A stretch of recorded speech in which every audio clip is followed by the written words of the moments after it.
Now, let's turn to what's going on in Lebanon, because officials say a hospital in the city of Tyre has been damaged by Israeli airstrikes on nearby buildings that wounded 11 people. There have been a series of Israeli attacks on Tyre today. Buildings have been damaged and some have collapsed. Tens of thousands of people have already been forced to leave their homes. There's another evacuation order in place. On Tuesday, Israel's defense minister said the military would occupy Lebanon up to the Litani River even after the war against Hezbollah had ended. There have also been Israeli strikes on the Lebanese capital, Beirut. The United Nations interim force in Lebanon said a blast at a UN facility injured 3 of its peacekeepers, all of whom were Indonesian nationals. This incident comes just days after another 3 Indonesian peacekeepers were killed in Lebanon in recent days. Their bodies have been returned to Indonesia. The Indonesian government urged the UN to investigate and strengthen protection for UNIFIL personnel.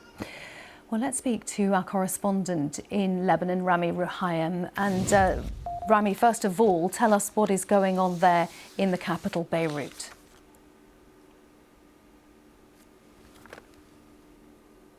Well, yesterday the Israelis started bombing the southern suburb of Beirut. There was a series of airstrikes, and I believe the last one was in the early hours of this morning, but a lot more of the Israeli bombing has been focused on the south, both yesterday and today. And the strike that you mentioned on Tyre was one of several to hit the city and its vicinity. It led to, according to the Lebanese health ministry, 11 people were wounded, 3 of them from the civil defense, first responders from the civil defense, and also damaged the Italian Lebanese hospital in the city. Of course, there have been many Israeli attacks on the healthcare sector in general in Lebanon. So far, according to the Lebanese Ministry of Health, 53 workers in the health sector have been killed, and 137 have been injured, and 6 hospitals have been closed. Fortunately, the hospital that was damaged in the latest strike is not yet out of service, according to the Lebanese Ministry of Health. And this is very important because there still remain, despite all the Israeli threats to continue bombing all over the south, some people have refused to leave the south.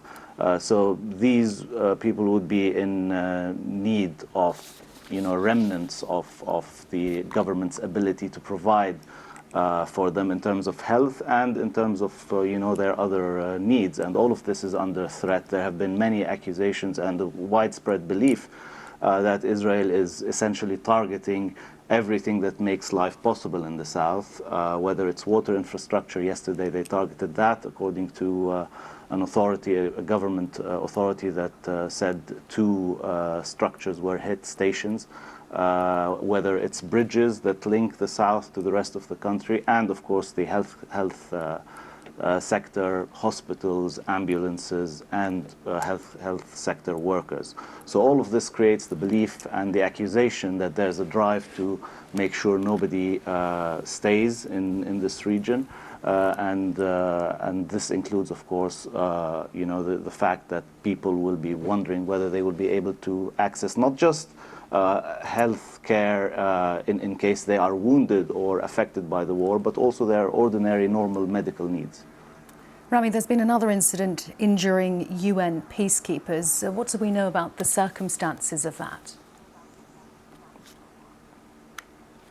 Very little. The statement that came out of UNIFIL does not mention who's responsible for this incident. They just say that it's an explosion very close to the border in Nadaise, which is close to the border, at a location which is a UN facility, inside the UN facility, according to the statement. But they did not say who they thought is responsible for it. They usually say that they will be carrying out investigations, as they have said for the earlier incident in which peacekeepers were killed. But so far they have not indicated who they believe is responsible for this. Rami, thank you very much. Rami Ruhaim in Beirut.